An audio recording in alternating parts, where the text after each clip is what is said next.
예레미야 13장 아침에 이 새벽에 보시도록 하겠습니다. 예레미야 13장 15절로 17절입니다. 예레미야 13장 15절로 17절. 너희는 들을지어다 귀를 기울일지어다 교만하지 말지어다 여호와께서 말씀하셨습니다. 그가 어둠을 일으키시기 전 너희 발이 어두운 산에 그치기 전 너희 바라는 빛이 사망의 그늘로 변하여 침침한 어두움이 되게 하시기 전에 너희 하나님 여호와께 영광을 돌리라. 너희가 이를 듣지 아니하면 나의 심령이 너희 교만으로 말미암아 은밀한 곳에서 울 것이며 여호와의 양떼가 사로잡힘으로 말미암아 눈물을 흘려 통곡하리라. 아멘. 예레미야는 눈물의 선지자입니다. 그 눈물의 선지자의 모습을 가장 잘 보여주고 있는 본문이 이 본문입니다. 근데 예레미야 13장이 이 본문에 나오기 전에 크게 두 가지 하나님께서 예표를 보여주세요. 하나는 뭐냐면 13장 1절부터 나오는 허리띠에 대한 비유입니다. 하나님께서 예레미야에게 말씀하셔서 허리띠를 사라는 거예요. 그리고 그 허리띠를 저 유브라데에 묶어 오라고 합니다. 그래서 묻었다가 한참 지난 후에 다시 가서 그것을 찾으라고 합니다. 가보니까 이 허리띠가 썩은 겁니다. 썩은 거. 그 허리띠 썩은 걸 얘기하면서 쓸 수 없게 됐다 허리띠가. 그러면서 하시는 말씀이 9절 13절 9절 보겠습니다. 예레미야 13장 9절. 여호와께서 이와 같이 말씀하시니라. 내가 유다의 교만과 예루살렘의 큰 교만을 이같이 썩게 하리라. 이 악한 백성이 내 말 듣기를 거절하고 그 마음에 완악한 대로 행하며 다른 신들을 따라 그를 섬기며 그에게 절하니 그들이 이 띠가 쓸 수 없음같이 되리라. 띠가 썩어서 쓸 수 없음같이 되리라. 여호와의 말씀이니라. 띠가 사람의 허리에 속함같이 내가 이스라엘 온 집과 유다 온 집으로 내게 속하게 하여 그들로 내 백성이 되게 하며 내 이름과 명예와 영광이 되게 하려 하였으나 그들이 듣지 아니하였느니라. 그래서 썩게 됐다, 쓸 수 없게 됐다라고 하는 그 예표를 먼저 주십니다. 그리고 두 번째는 포도주 가죽 부대에 대한 예표를 합니다. 그러므로 너는 이 말로 그들에게 이르기를 이스라엘의 하나님 여호와의 말씀에 모든 가죽 부대가 포도주로 차리라 하셨다 하라. 모든 가죽 부대가 포도주로 찬대요. 그리하면 그들이 너에게 이르기를 모든 가죽 부대가 포도주로 찰 줄을 우리가 어찌 알지 못하리요 하리니 너는 다시 그들에게 이르기를 여호와의 말씀에 보라. 내가 이 땅의 모든 주민과 다윗의 왕위에 앉은 왕들과 제사장들과 선지자들과 예루살렘 모든 주민으로 잔뜩 취하게 하고 또 그들로 피차 충돌하여 상하게 하되 부자 사이에도 그러하게 할 것이라. 내가 그들을 불쌍히 여기지 아니하며 사랑하지 아니하며 아끼지 아니하고 멸하리라 하셨다 하라. 여호와의 말씀이니라. 이 두 가지 예표가 임한 겁니다. 허리띠에 대한 비유, 포도주 가죽 부대에 대한 비유를 계속 예표하십니다. 그래도 못 알아듣습니다. 그때 이제 15절부터 이제 예레미야가 중심을 얘기하는 겁니다. 너희는 들을지어다 귀를 기울일지어다. 두 번이나 언급합니다. 수세기에 걸쳐서 하나님의 말씀을 전했던 선지자들의 말을 계속 외면했던 이 완악하고 교만한 백성에게 다시 호소합니다. 제발 들어라. 제발 깨달아라. 사실 이게 이스라엘 백성들한테 주신 메시지이면서 우리에게 주신 메시지이기도 합니다. 계속 들으라는 거죠. 들으면서 삽니다. 하나님 말씀이 들리면 살고 그 듣고 순종하면 삽니다. 사는 길이 있다니까요. 그 사는 길이 듣고 순종하는 겁니다. 듣지 않고 있습니다. 너희는 들을지어다 귀를 기울일지어다. 그래서 교만하지 말지어다. 여호와께서 말씀하셨습니다. 듣고 교만하지 마라. 듣고 순종해서 교만하지 마라. 교만하지 마라 얘기하십니다. 그러면서 16절부터는 그가 어둠을 일으키시기 전 너희 발이 어두운 산에 그치기 전 너희 바라는 빛이 사망의 그늘로 변하여 침침한 어둠이 되게 하시기 전, 요 크게 세 가지로 얘기하고 있습니다. 이게 마치 뭐와 같냐면 점점 어둠이 몰려오고 있는 그 저녁 석양부터 시작해서 어둠이 밤으로 가는 그 모습입니다. 어둠을 일으키시기 전에, 그 다음에 저 뉘엿뉘엿 이제 산에 우리 발이 그치는, 그리고 그 다음에 이제 완전 빛을 잃은 그런 모습으로 이 어둠이 점점 다가오고 있는 얘기입니다. 이 어둠은 한편으로는 이제 곧 이 예레미야의 배경이 뭡니까? 곧 망할 거라는 얘기거든요. 유다 멸망에 대한 얘기입니다. 또 한편으로는 이 어둠은 뭘 표현하고 있냐면 유다 백성들, 이 백성들의 죄악을 뜻합니다. 이게 어둠이 점점 몰려오고 있습니다.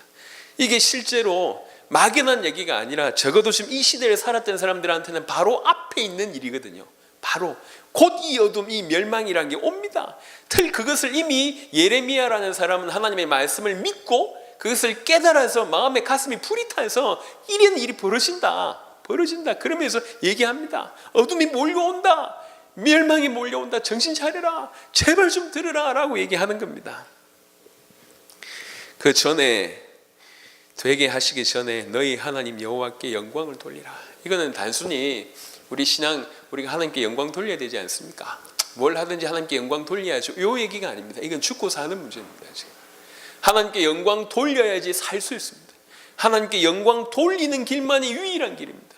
그게 죽고 사는 문제가 지금 걸려있는 문제입니다. 그러니까 이러기 전에 빨리 하나님께 영광 돌려라. 그러니까 이 말이 어느 정도 강한 표현인지 여러분 아셔야 돼요. 그렇지. 우리가 우리 영광을 취하기보다 하나님께 영광 돌려야지. 찬양하라. 영광 돌립니다. 이게 아니에요. 이게 하나님께 영광 돌리는 것은 죽는 문제, 사는 문제가 걸려 있습니다. 그래서 이 흑암이, 멸망이 몰려오기 전에 너희가 여호와께 영광을 돌리면 너희가 산다. 희망이 있다. 요 얘기입니다. 너희가 어떤 죄악 가운데 빠져 있더라도 이 어두운 멸망이 오기 전에 돌이켜서 회개하고 하나님 말씀을 듣고 교만을 버리고 여호와께 영광을 돌리면 니네 산다. 살 수 있다. 그것만이 사는 길이다. 요 얘기를 하고 있는 겁니다. 그런데 17절에 너희가 이를 듣지 아니하면 나의 심령이 너희 교만으로 말미암아 은밀한 곳에서 울 것이며 여호와의 양떼가 사로잡힘으로 말미암아 눈물을 흘려 통곡하리라. 근데도 너희가 이 말을 듣지 않으면 내가 할 수 있는 게 없다. 너희가 이 여호와의 말씀을 듣지 않으면 이제 구제책이란 건 없다. 살 수 있는 길이 없다. 그럼 나는 할 수 있는 게 너희들이 비참한 운명을 보면서 쳐다보면서 우는 것밖에 내가 할 게 없다. 은밀한 곳에서 슬퍼하고 곡하는 것 외에 남은 것이 나한테는 아무것도 없다. 이런 비참한 어떤 심정을 얘기하는 거예요. 이게. 생각해 보세요. 예레미야는 되어질 걸 보고 지금 되어지고 있고 어둠이 몰려오고 있는 걸 눈으로 보고 그런데도 지금 죽어가고 있거든. 살 수 있는 길이 있다고 계속 얘기하는데도 듣지 않고 있는 이스라엘 백성을 향해서 계속 얘기합니다. 눈물로 얘기합니다. 제발 들으라. 살 수 있다. 사는 길이 있다. 깨닫지 못하는 거예요. 너희가 정녕 이 말을 듣지 않으면, 이를 듣지 않으면 내가 할 수 있는 게 없다. 너희가 이를 듣지 않으면 구제책이 없다. 어떻게 할 수가 없다. 그러면 나는 너희의 멸망을 바라보고 너희의 비참한 운명을 보고 슬퍼할 것 말고 내가 할 수 있는 게 없다. 너희 교만으로 말미암아 은밀한 곳에서 울 것이며 여호와의 양떼가 사로잡힘으로 말미암아 눈물을 흘려 통곡하리라. 계속 얘기해도 듣지 않는 자에게 어쩔 수 없는 이런 일이 이제 벌어집니다. 지금 하나님께서 우리에게 에스겔이라는 사람을 통해서 우리에게 중요한 메시지를 주고 계시는 겁니다. 우리가 우리 세대의 세계복음화 주님의 재림을 어느 정도 믿고 있는지를 에스겔의 삶을 통해서 확인을 해봐야 돼요. 곧 오늘 읽었던 16절 같은 일이 우리 전 세계에 곧 벌어질 거라고. 그게 너무나 사실적으로 믿어지기 때문에 생명 걸고 이렇게 얘기하는 거죠. 지금 우리에게도 바로 이런 확신, 정확한 이 하나님과 하나님의 말씀에 대한, 그리고 다시 오실 주님에 대한, 반드시 이루어질 미래에 대한 부분들을 우리가 말씀을 정확하게 말씀 그대로 믿어야 됨을 얘기하고 있고, 또 하나는 듣지 않음에도 불구하고 수세기 동안 듣지 않았습니다. 그렇다고 포기하지 말고 끝까지 남은 자를 위해서, 들을 자를 위해서 전해야 된다는 거예요. 그러고 나서 이 애타는 마음으로, 그냥 누가 듣나 안 듣나 이 정도 수준이 아니라 이게 믿어지면 애타는 마음으로 제발 들었으면 좋겠다. 제발 들으라. 들어야지 니네 산다. 안 들으면 너네 죽는다. 구제책이 없다. 큰일 났다.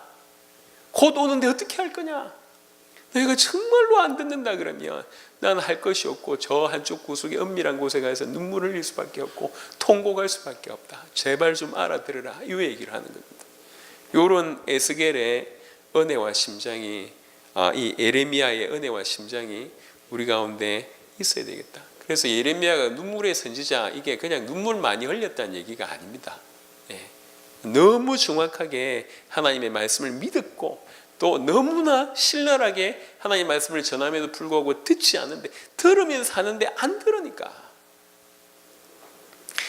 아이들이 한 번씩 아프잖아요. 그럼 이제 보통은 약을 먹거나 주사를 맞으면 낫는단 말이에요, 대부분. 그럼 약을 애들이 먹기 싫어하면 부모가 탁 때려서라도 먹이잖아요. 먹여야지 낫는다는 걸 부모가 알고 있으니까 특단의 조치를 취하잖아요. 근데 이 방법이 없어요. 분명히 사는데, 살 수 있는데.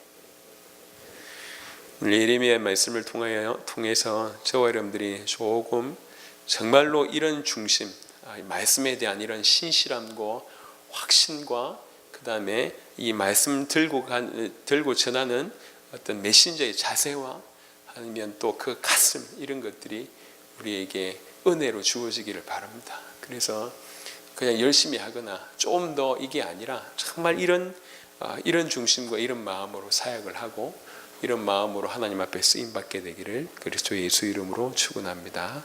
아멘.